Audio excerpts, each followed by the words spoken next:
비트코인 왕자입니다. 자, 오늘의 차트 보겠습니다. 거래소별 최악의 위기가 발생했습니다. 근데 저는 그렇게 생각해요. 지금 분위기가 어떠냐면, 야, 뭐 상패된다. 그 다음에, 야, 이제 하락된다. 막 내려 꽂는다. 그게 막 무서워요. 공포에 쌓여 있고, 상패에 걱정이 돼 있고, 마이너스를 커지고 있어요. 대처할 수 없는 시기가 오고 있습니다. 최악의 위기인데, 이 상황에서도 빛이 보이는 기회가 한 가지 존재하고 있습니다. 자, 아직까지는 뭐 다 끝났다라고 볼 수는 없습니다. 그 다음에 알트코인 지금 비정상으로 보시죠. 비정상으로 보여요. 근데 이거를 좀 오늘 뒤로 거꾸로 얘기를 좀 해볼게요. 자, 알트코인 흐름이 지금 어떠냐면, 기존에는, 어, 횡보 또는 그냥 단순 하락 정도. 이렇게 이제 보이다가, 최근에 어떻게 되고 있어요? 급락 위치로, 나오고 있습니다. 그죠? 모든 코인들이. 근데 더 중요한 건 뭐냐면, 어, 국내와 해외 동일하게 발생하고 있어요. 일부 기사에는 이렇게 나오고 있습니다. 뭐, 이거 뭐 한국발 아니냐. 한국발 뭐 상패 분위기다. 한국이 몰아가는 분위기로 뭐 본다. 이렇게 하는데, 그거는 정말 99.9%뭐 거짓말이고, 왜 그러냐면, 국내하고 해외하고 동일하게 발생하고 있거든요.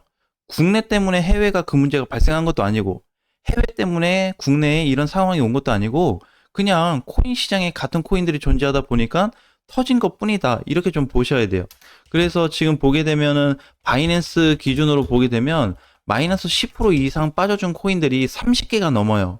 마이너스 5에서 마이너스 10% 사이에 빠져준 코인들이 또 절반입니다.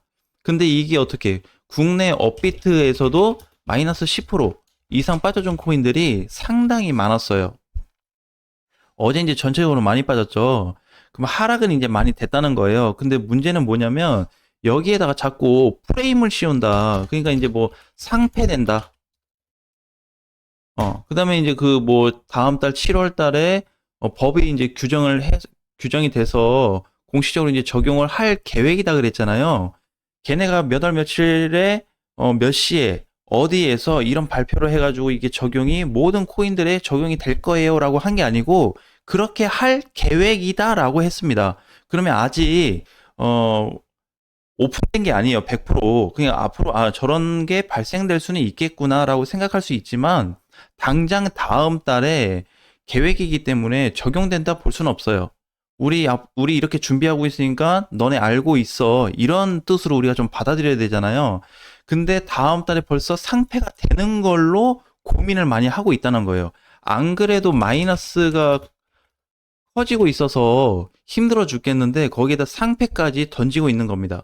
근데 이게 어떻게 지금이 최대 분위기를 만들고 있어요.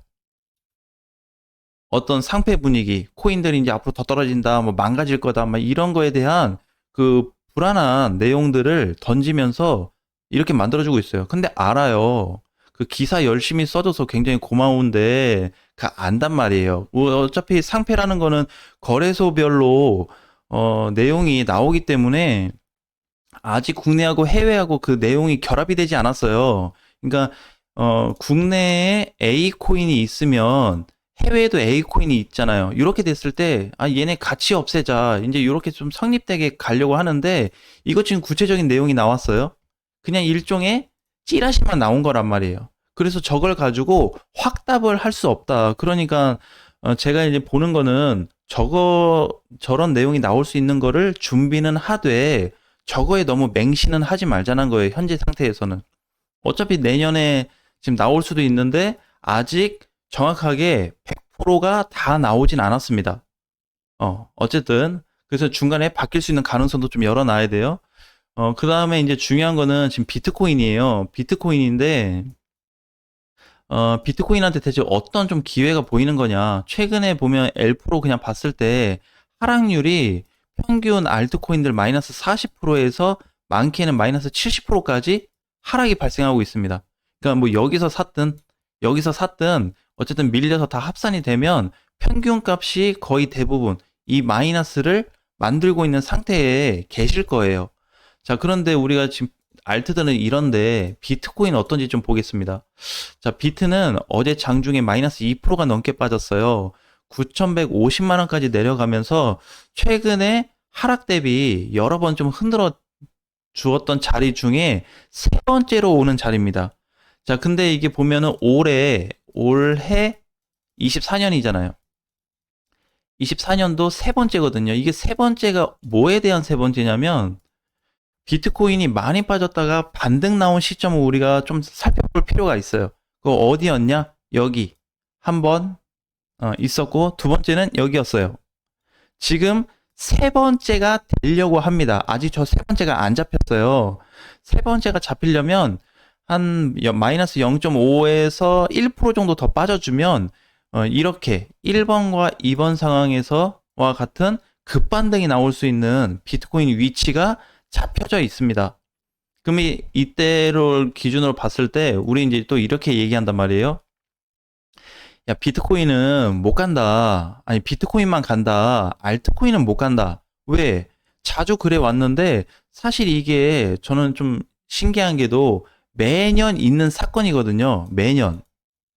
1년에 한 번씩 불장이고 하락장이고 그걸 떠나서 매년 이게 존재하거든요. 근데 이번에만 막 이런 상황이 나타나게 되면 꼭 처음 있는 것처럼 많이들 느끼시는 것 같아요. 근데 그게 아니고 저점일 때나 고점일 때나 상승 중일 때나 하락 중일 때 항상 이런 게 반영이 됐습니다. 시장에. 자, 그래서 지금은 여기서 만약에 우리가 이제 좀 살펴봐야 되는 거는 밀렸다가 반등 나오게 되면 기본적으로 9,400 돌파는 가볍게 넘어가 줄 수 있어요. 요게. 자, 근데 여기서 또 문제가 뭐냐면 우리가 이제 이런 걸 좀 살펴볼 필요 있어요. 현재 자리 이렇게 생겼죠. 자, 전체적으로 박스권 위치입니다. 근데 우리 이제 과거로 좀 돌아가서 보면 과거 작년에도 이렇게 장기 박스권 공간이 위치가 존재했었잖아요. 근데 항상 이제 보면은 1번에서는 신호가 나타나고 2번에서는 이제 돌파가 나타난다고 그랬잖아요.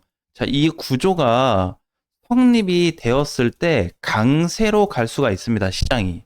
근데 지금 시장 하락하고 있는데 이거 무슨 상관이냐 이렇게 볼 수 있는데 우리가 이거를 또 안 볼 수가 없어요. 왜 그러냐면 어제처럼 마이너스 2% 넘어서 비트코인이 끝났으면 이렇게 망치형이 아닌 몸통형으로 끝났겠죠. 음봉으로. 이렇게 끝났으면 오늘 추가 이탈이 됐기 때문에 추가 하락을 볼 수 있는 공간으로 봐야 됩니다. 또는 이렇게 밀렸다고 하더라도 중간에 한 번 더 빠진 다음에 급반등이 나올 수 있는 자리가 나타났을 거예요. 근데 지금도 마찬가지인데, 즉 무슨 얘기냐면 비트코인이 반등 위치가 너무 가깝기 때문에 지금 당장 추가적으로 비트가 죽을 가능성은 없습니다. 자, 만약에 이렇게 끝났잖아요. 어제 위치가 9,100이든 9,200이든 요 라인에서 만약에 끝이 났다. 그렇다고 한다면 뭐가 발생하냐면 이게 하락장, 단기형 하락장이 발생할 수 있어요. 비트코인한테. 여기가 무너져 버리면 무슨 말인지 이해하셨죠? 그래서 지금 하락장이 단기적으로 요렇게 지금 떨어진 것도 요거는 그냥 하락인 거고 요렇게 급락으로 떨어졌다가 또 반등 나오고 급락으로 떨어졌다 반등 나오는 구조가 나타났을 텐데 이게 지금 스탑이 됐다는 겁니다. 근데 신기하게도 국내에서는 이게 차트가 조금 해외하고 약간 달라요. 살짝 다르거든요. 한 10% 정도 차이가 나는데 전체적으로 보면 얘도 하락은 되긴 했지만 해외는 유지를 잘해주고 있어요.